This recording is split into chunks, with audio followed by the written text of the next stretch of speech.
Welcome, today in front of me Huawei P9 Lite, and I'll show you how to change app permissions on this device.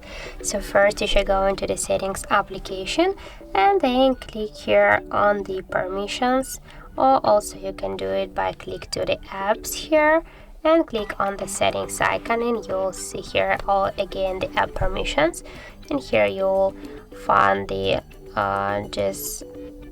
groups of your applications. For example, we can change the location permissions here, and now as you can see here we got the all of applications that can use the location permissions, and you can just turn it on or turn it off by click once on each of switcher.